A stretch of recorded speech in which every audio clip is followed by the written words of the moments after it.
안녕하세요. 복지정보, 생활정보, 건강정보부터 돈이 되는 일상생활들의 팁까지 정확한 정보로 꼼꼼하게 체크해서 빠짐없이 살펴봐드리는 복지도우미입니다. 오늘 영상도 대한민국 모든 여러분에게 도움되는 영상이길 바라면서 구독, 좋아요 꼭 부탁드려요. 구독, 좋아요 설정하시면 빠른 정보 알림되고 행복한 일만 가득하실 거예요. 오늘은 우리나라에서 큰 논란이 되고 있는 25만 원 지원법에 대해 이야기해 볼게요. 전 국민에게 1인당 25만 원 정도씩을 지급하겠다는 민생회복지원금 특별조치법을 둘러싸고 여야 간 첨예한 대립이 지속되고 있습니다. 당대표 연임에 성공한 이재명 더불어민주당 대표는 앞서 총선 공약으로 전 국민에게 25만 원을 지급하는 내용을 담은 민생회복지원금 지급 특별조치법을 지속적으로 강조해왔습니다. 반면에 여당 측은 민생회복지원금이 아닌 현금살포법이라며 강력한 반대의 입장을 드러내고 있는데요. 여야가 민생을 위한 대승적인 협력 정치는 함께한다는 입장이지만 갈등이 수습되기까지는 고단한 길이 예상됩니다. 민생회복지원금법은 이재명 대표가 발의한 더불어민주당 당론 1호 법안이기도 한데요. 즉, 전 국민을 대상으로 지역사랑 상품권 지역화폐를 소득 수준에 따라 지급한다는 게 골자입니다. 현재 우리 경제가 고물가와 고금리 등으로 가계의 지출 부담이 크게 증가하고 있다고 판단함에 따라 발의된 법안입니다. 전 국민에게 1인당 25만 35만 원을 지원하는 민생회복지원금법을 들여다보면 필요한 재원은 약 13조 18조 원에 이르는데요. 우리 경제는 고물가의 영향으로 실질소득이 감소하면서 어려움을 겪고 있습니다. 하지만 올해 평균 경제 성장률을 감안했을 때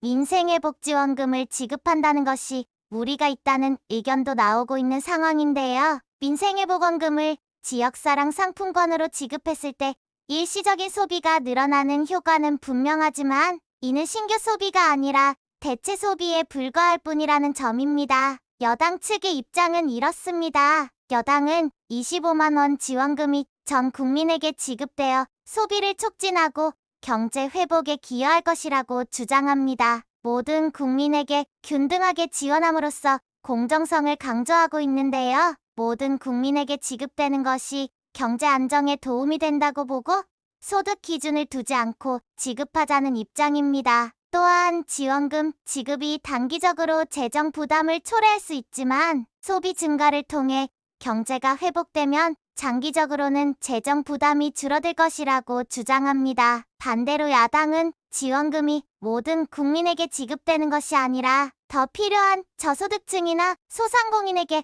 맞춤형으로 지원되어야 한다고 주장합니다. 보다 세밀한 정책이 필요하다고 강조하며 특정 계층에 대한 지원이 더 효과적일 것이라고 보는 것인데요. 이렇게 지급 대상에 대한 기준을 세워야 한다고 주장하며 재정적 부담을 줄이기 위해 소득에 따라 차등 지급해야 한다고 강조합니다.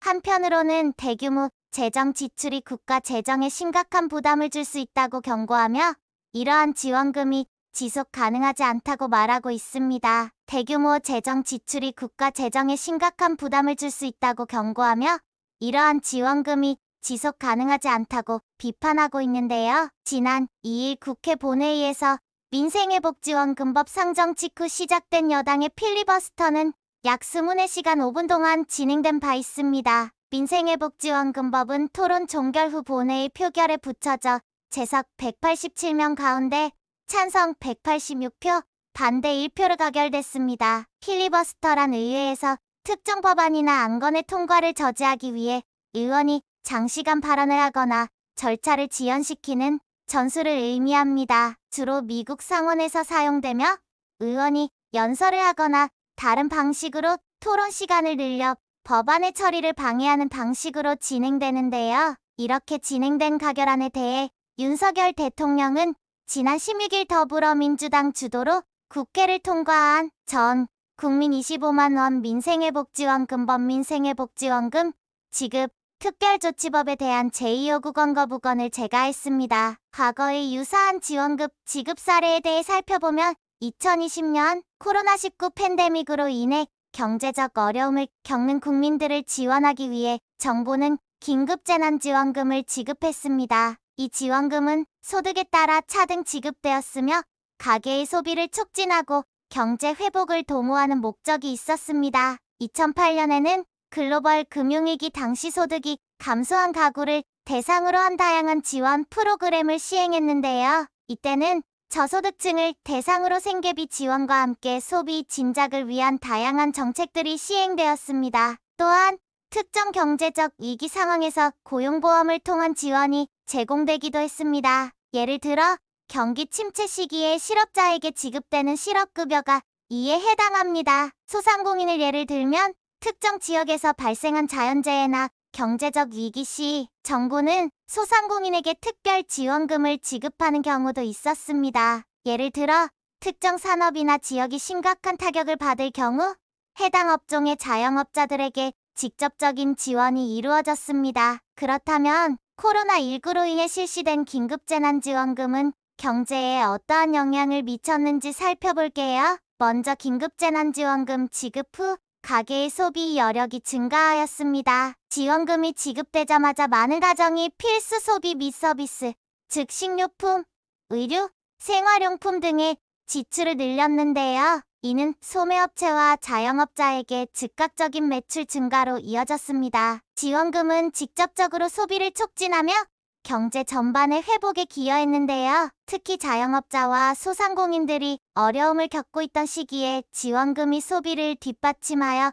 경기 회복에 도움을 주었습니다. 또한 가계부채 증가를 어느 정도 완화하는 데 기여했고 실직이나 소득 감소로 어려움을 겪던 가정에서 큰 도움이 되었습니다. 당시 지원했던 이 지원금은 경제적 불안감 속에서 국민들에게 일정 수준의 안정감을 제공하여 심리적 측면에서도 긍정적인 영향을 미쳐 소비 심리를 개선하는 데 도움을 주었습니다. 당시 긴급재난지원금의 지급은 경제학자들과 정책기관자들에게 중요한 사례로 분석되고 있으며 향후 유사한 위기 상황에서의 정책 결정에 중요한 참고 자료로 남았는데요. 한동훈 대표가 최근 빠른 시일 내에 시간과 장소를 잡았으면 좋겠다고 답변한 만큼 이달 중 회담이 성사될 수 있을 것 같습니다. 최근 코로나19 바이러스 재확산 위기 속에서 경제 회복을 위한 전 국민 1인당 25만원 지원법 민생회복지원금의 향방이 어떻게 될지 기추가 주목되고 있는 상황입니다. 민생회복지원금을 지급하는 것에 대한 국민들의 입장은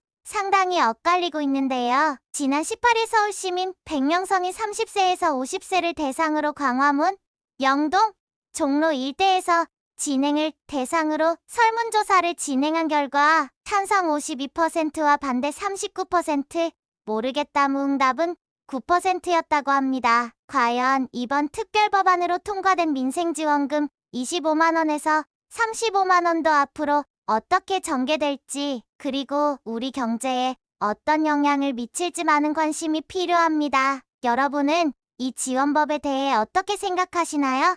댓글로 여러분의 의견을 많이 남겨주시기 바랍니다. 오늘도 좋은 정보가 되셨다면 힘이 되는 구독과 좋아요 꼭 부탁드리고요. 유익한 영상이었다면 소중한 분들께 공유 부탁드립니다.